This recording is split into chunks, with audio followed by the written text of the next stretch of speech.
¿Qué es un default financiero y qué es el techo de la deuda? Bienvenidos a Contratesis Podcast y ahora video. De ahora en adelante y todos los años usted escuchará los mismos argumentos en Estados Unidos, sobre todo en años electorales, y escuchará algunas exageraciones apocalípticas financieras como el gobierno está en quiebra, Estados Unidos ya no puede más con su deuda, todos moriremos. Eso yo lo estoy inventando. La verdad es que sí, el gobierno está en quiebra, como todos los sistemas financieros del mundo. Recordemos que estos operan con quiebra técnica, eso ya lo hemos explicado, y también es cierto que la deuda de Estados Unidos está en niveles sorprendentemente altos, pero ni una cosa ni la otra es como para alarmarse. De hecho, así es la economía, es una simulación perfecta que autogenera, originada por una idea aceptada o bien originada por un constructo asumido ya por el mercado. Pero vamos al tema de hoy. ¿Por qué un default y por qué aumentar el techo financiero? ¿Y qué es eso? Default, por falla, por defecto, por falta. Se supone que es cuando un gobierno no es financieramente operable. Recordemos que los gobiernos operan casi todos con un presupuesto ya discutido y aprobado con anterioridad. Ellos no pueden disponer de muchas alternativas para pagar toda la operatividad de un país. Imaginen la lista de gastos que necesita un país: sueldos, mantenimiento, construcción, seguridad, electricidad, gasolina, reparaciones, ejército, las fiestas del presidente, el chayote. Perdón, no es chayote, es ayuda económica a los comunicadores vía publicidad nunca exhibida. En fin, y se supone que estos presupuestos están calculados por egresos, nunca por ingresos. O sea, este monto necesitamos, por lo tanto, recaudemos eso y más. Si no alcanza la recaudación, pues aumentemos los impuestos. Si no alcanza, pues pidamos préstamos o las dos cosas. Esos son en términos generales las alternativas para que un gobierno opere. Pero si los ingresos son insuficientes y los poderes no se ponen de acuerdo para liberar esos recursos, pues no hay dinero para que el gobierno trabaje. Simplemente se cierran las oficinas. Ellos no tienen fondos contingentes y nadie trabaja gratis. Bueno, pues eso es un default y en una empresa privada sería el equivalente a un problema de flujos. Ojo, de flujos, no de quiebra, son dos cosas muy distintas. Pero entonces, ¿qué pasa en el caso específico de Estados Unidos?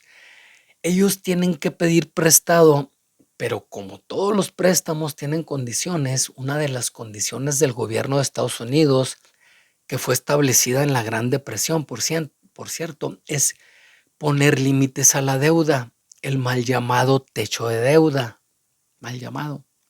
Bueno, en una de esas, si es el legislador, era arquitecto y se le ocurrió la imagen mental de un edificio. Por eso le puso techo de deuda. Si hubiera sido ejidatario, hubiera dicho la punta de la milpa. No me haga caso.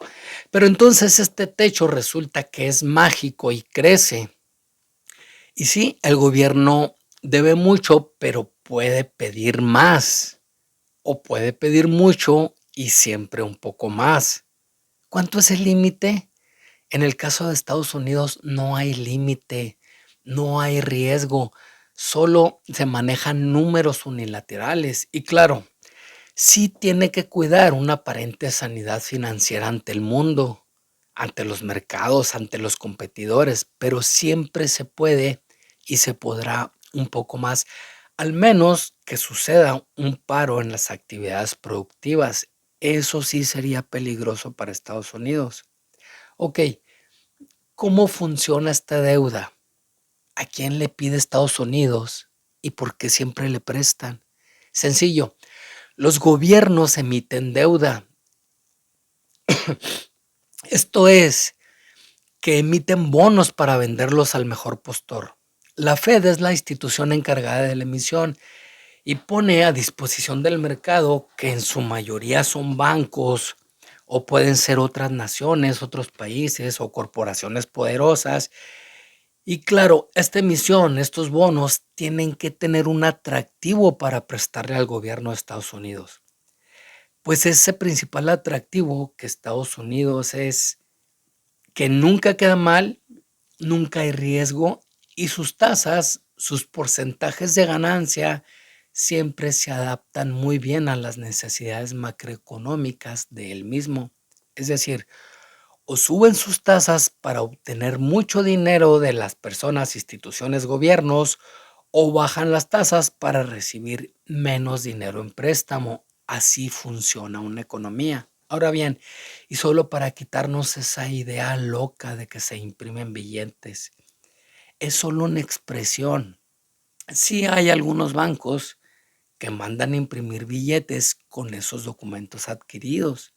Ellos probablemente quieren cash para sus clientes, para sus bancos, pero los grandes volúmenes no son billetes, solo son números.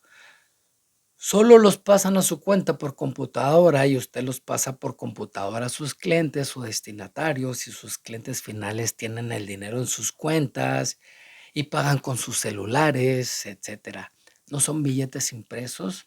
Los billetes impresos solo es una muy pequeña parte de esos volúmenes. Recuerden que la economía es el cumplimiento de los tiempos y en su mayoría no es dinero, no son monedas, no es oro.